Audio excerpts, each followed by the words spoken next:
Всем привет, меня зовут Джейн или просто Женя. Мы живем в Польше уже больше 4 лет, и в этом видео хочу показать такой один день из нашей жизни в Польше.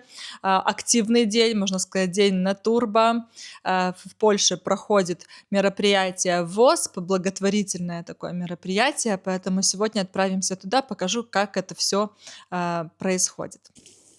Мы уже идем на ВОСП в школу. Милана, Дима на велосипедах поехали вперед, а я с Адрианой решили пройтись пешком. Ну, почти один на коляске. Милана, Дима уже позвонили, только что сказали, что они уже в школе. Это наша вторая школа в Польше, и в ней мы еще не были на ВОСПе. В прошлых годах мы вот прям каждый год ходили в предыдущую нашу школу на ВОСП. Там маленькая школа была. Интересно все организовано. Я даже снимала отдельное видео. Здесь сверху прикреплю, кому интересно посмотреть. Это наша вторая школа. Она большая, поэтому интересно будет тоже посмотреть, как здесь все организовано будет, так как еще не были ни разу. Дюша, ты не замерзла еще? Нет? Чего ты такая грустная? Ты шутишь? Это такая шутка, да? Чутик.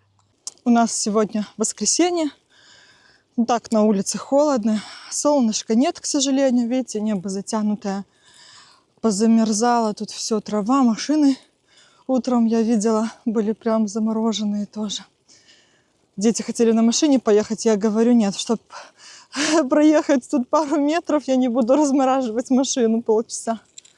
Нас знакомые здесь во Вроцлаве звали на ВОСП в другое место. Мы даже думали пойти, но находится оно просто очень далеко. Вообще другой конец Вроцлава, и нам, получается, 40 километров ехать нужно будет. Вот, я уже думала на крайний случай, если здесь в школе что-то не понравится детям или как-то будет им скучно, то уже поехать тогда в то место, куда нас приглашали. Вот, но если честно, так не хочется ехать в выходной день, 40 километров куда-то. Поэтому надеюсь, что все понравится нам тут. Я, конечно, не знаю, удастся мне что-то поснимать прям или нет, потому что все-таки в Польше детей снимать нельзя. Но постараюсь хотя бы, да, хоть пару кадров сделать.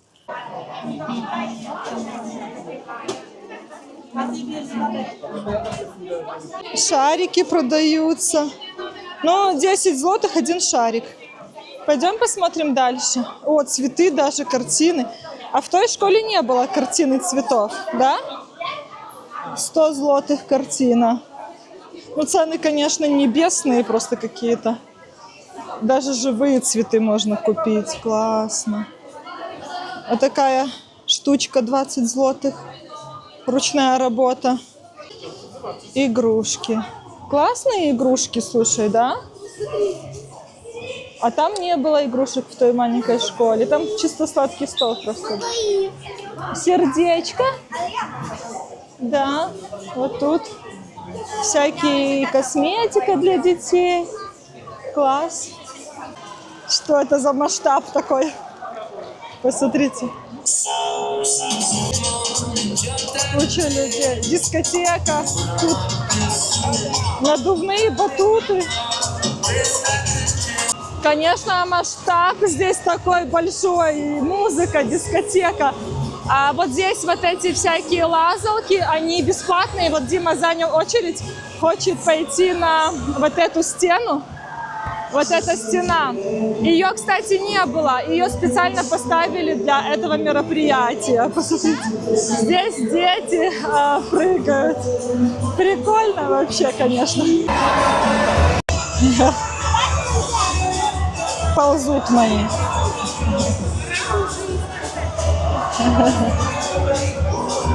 Ждем очереди. Следующие мы.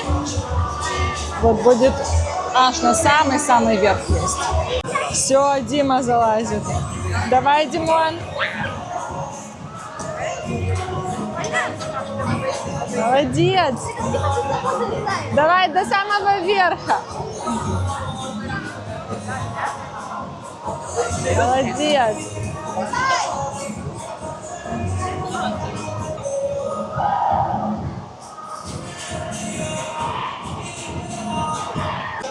Илаша на очередь. Давай, милаша. Молодец. Давай. Давай, Милаша, молодец, уже так высоко. Милана сейчас, гляди, до самого-самого верха залезет. Молодец. Хотя ручки у Миланы слабенькие, но молодец, аккуратно.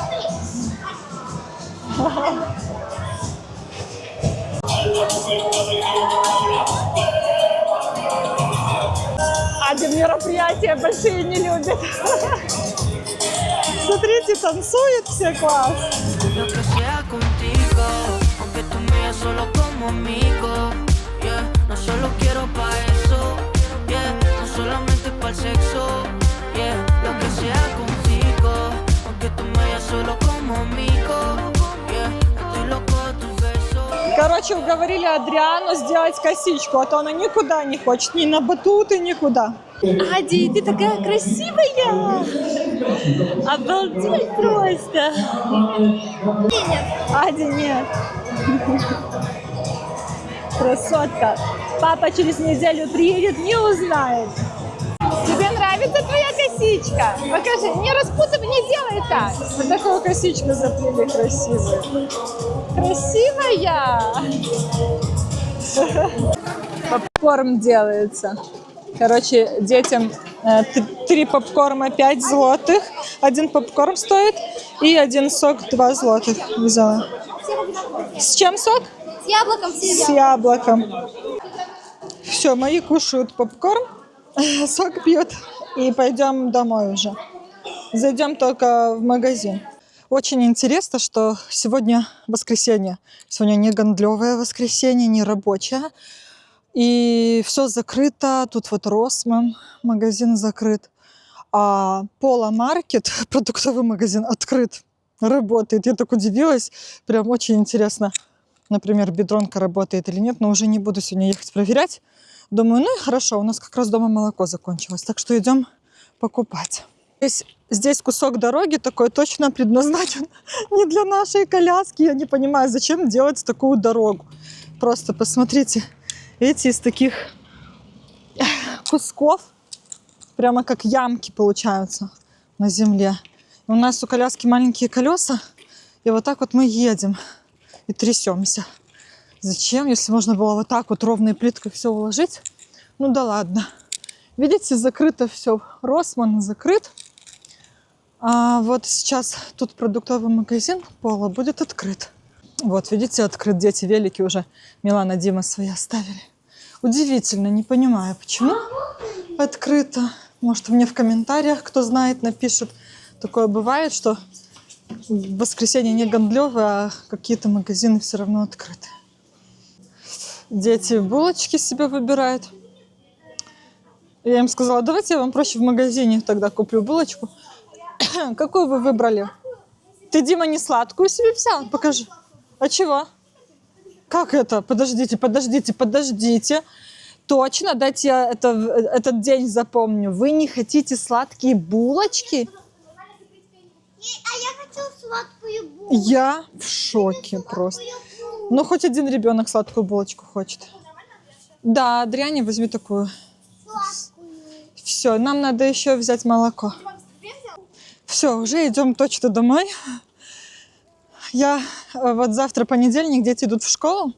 Это их последняя будет неделя учебная в школе. Дальше каникулы начинаются, 2 недели будут. Ну и в садике как бы тоже каникулы. И мы приняли решение, что до последнюю неделю Адриана не будет ходить в садик, будет сидеть дома. Потому что я вчера была просто в шоке.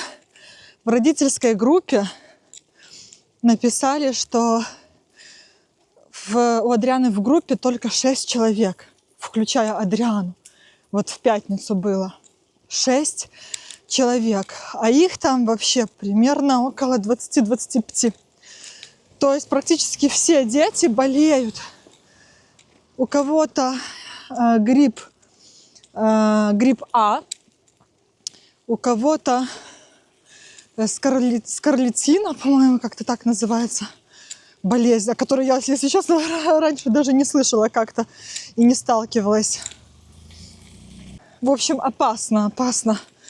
Адриана подхватила насморк. Сейчас мы активно его лечим, чтобы у нее это в отит не переросло опять. Так как, может, кто-то не смотрел предыдущие мои видео или впервые меня видит. Адриашка и Милана записаны на 3 марта на операцию здесь, в Польше, по удалению 3-й миндалины.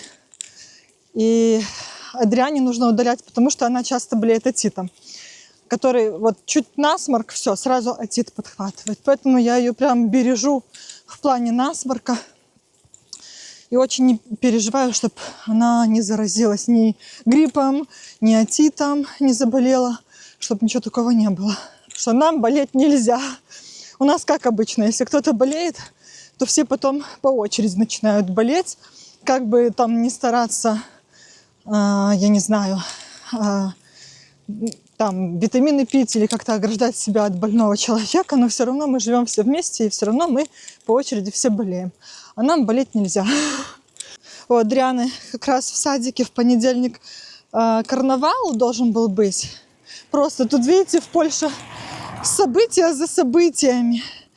Всегда очень интересно. Но родители написали, воспитательницы попросили, можно ли его как-то перенести, потому что очень многие болеют.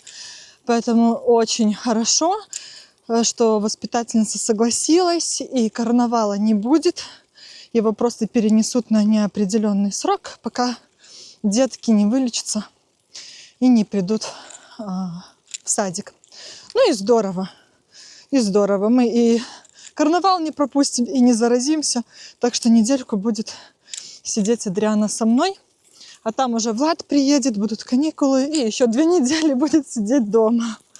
Нелегко, конечно, далось решение, чтобы она дома была, потому что мне-то, наоборот, проще. Когда дети в школе, Адриана в садике, я дома могу много дел сделать, поработать. Ну, а теперь вот так. Вот, главное, чтобы не заболела уже. Ладно, потерплю немножко. Ну что, дети, рассказывайте, где вам понравилось больше? В старой школе или в новой школе? В старой школе. В старой? Да, Чего? ну, не знаю, там было как-то не так. Что Да. было? Ну, как-то, не знаю, мне поприкольнее было как-то. Ну а что именно тебе тут не понравилось или там больше Ну, не понравилось? знаю, там мне как минимум понравилось, что я бы там была с подружками, как бы. Ну, не знаю.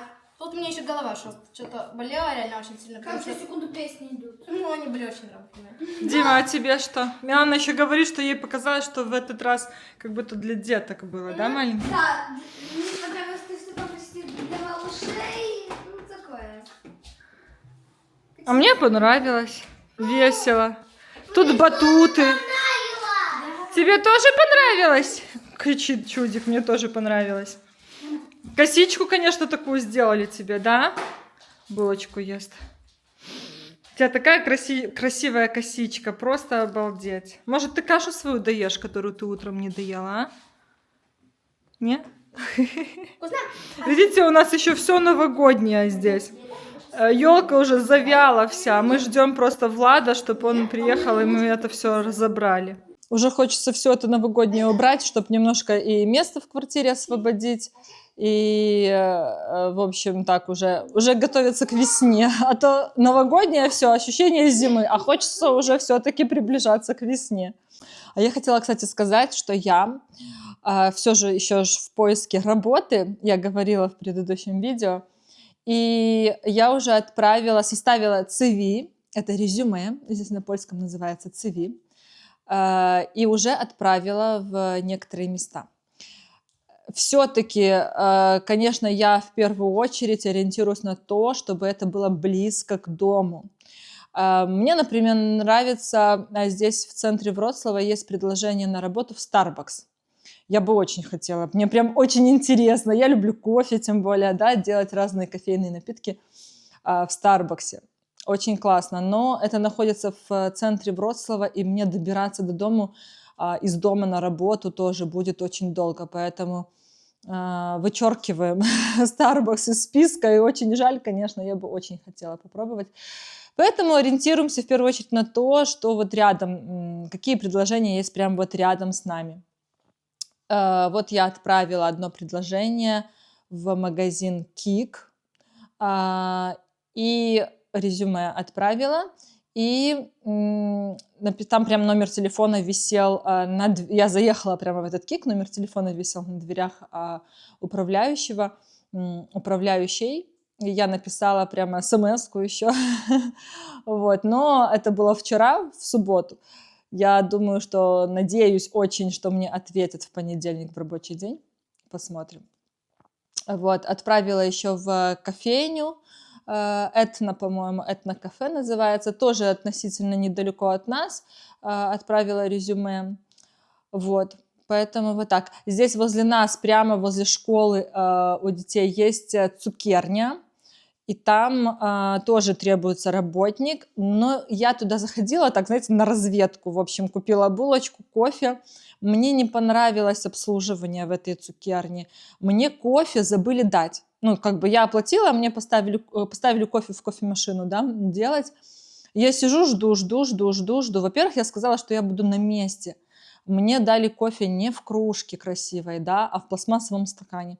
Хотя я видела, что там есть кружки, дают, кому-то давали в кружке. В пластмассовом стакане дали. Во-вторых, они забыли дать. Я минут 7, наверное, 8 сидела, ждала кофе. В общем, потом встала, подошла, говорю: кофе можно мой? Да-да-да. И оно просто стояло вот так вот готовое возле кофемашины, и никто мне его не давал. И когда мне его дали, оно уже было практически холодное и невкусное. Ну, в смысле, кофе само вкусное, но из-за того, что оно было практически холодное, из-за этого было не очень вкусно. Я думаю, если бы оно было горячим, если бы он был горячим, то было бы намного вкуснее. В общем, я выпила, и потом меня начало прям подташнивать. Я шла домой, и мне такое неприятное вот здесь чувство было, знаете, тошноты какой-то. Думаю, из-за этого, что прям такой холодный выпила кофе. Вот. Не очень было приятно в этом плане. И я так поняла, там прямо кухня есть, там прямо вот эти вот булочки прям там делают. Я так поняла, что нужно будет вот эти вот булочки еще там делать все из теста. А я не очень хочу возиться с тестом и вообще вот это готовить. Поэтому я, в общем, хоть это очень близко и по зарплате там хорошо, но я, в общем, даже не стала CV туда отправлять. Как-то не легло мне, знаете. Я, наверное, очень придирчивая. Я с такими придирками, наверное, буду работу искать очень долго. Потому что знаю, что здесь в Польше нелегко найти работу. Кто-то ищет 2-3 месяца работу и найти не может. Но я все же верю, что мне повезет, и я быстро смогу найти работу. Так что держите за меня кулачки. А вообще, в идеале, я бы хотела работать здесь на какой-то работе, вот что-то с маркетингом связано, да, диджитал-маркетинг, так как я в этом разбираюсь. Я на фрилансе же этим, в принципе, и занималась. Здесь дома работала сама на себя. Вот, и мне бы интересно было бы вот прям в фирме какой-то, да, в отделе маркетинга поработать, заниматься SEO, но мне, естественно, языка бы не хватило. То есть я вот так, у меня планы, знаете, поработать на вот обычной какой-то работе, подтянуть язык, прям хорошо, чтобы я говорила, и потом уже можно искать работу в каких-то уже фирмах по той специальности, по которой я хочу. Вот мне прям очень было бы интересно, как здесь это вот все работает. Видела видео в Ютубе одного блогера. Я смотрю ее, она живет в Польше, вот, и она рассказывала, правда, это было давно уже, старое видео, как она нашла работу здесь в Польше. Она украинка и просто вышла замуж за поляка.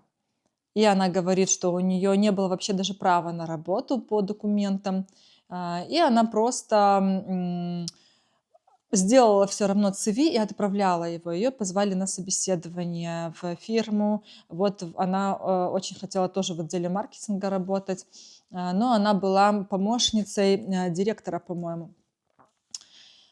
Поработала там какое-то время, а потом просилась, чтобы ее перевели в отдел маркетинга. Ну, то есть такое, знаете, по карьерной лестнице пошла. Мне очень понравилось, думаю, блин, класс, смогла. И у нее был не супер польский, ну, на начале, а потом она его подтянула и уже пошла выше по карьерной лестнице. Круто. Я вот тоже так бы хотела попробовать. Надеюсь, у меня все получится. Но сначала надо найти вот простую работу, чтобы просто подтянуть язык. Я, кстати, все никак не могу дойти до одного дела, для меня очень важного, потому что в начале каждого года я делаю карту желаний. Вот у меня вот здесь на стене висит одна. Вот, там уже с этой карты почти все сбылось. Я купила уже вот, видите, лист большой, ну типа ватман, да, пол-ватмана, бумаги, но я все никак не распечатаю картинки, ну все никак не распечатаю. Во-первых, я не знаю, где здесь друкарка есть, да, где можно распечатать. Надо все это тоже прогуглить, поискать. Еще не все картинки повыбирала в интернете. Тоже хочу, а уже как бы январь месяц заканчивается, а я обычно в первых числах января делаю. Как-то затянула я в этот раз. Желания так не сбудутся, надо срочно исправлять. Все, будем мультики смотреть, Ади, да? Все, сейчас мультики включаем. Пока Ади будет мультики смотреть, хотела сказать, что я все никак не могу пойти в тренажерный зал. Ну, это кошмар. Я вот только сейчас собиралась идти в тренажерный зал, вот на этих выходных. И вот узналась в пятницу, что у Адрианы вот вся группа болеет. В садике приняли решение с Владом, что она в садик ходить не будет пока что. Соответственно, мой тренажерный зал встал под вопросом. А ходить Адриана не будет, просто мы боимся, чтобы она снова антибиотики не начала пить, если заразиться. А у нас через месяц операция, нам нельзя болеть до операции. Да, лайк, ставьте лайк, Адриана говорит. Аккуратно?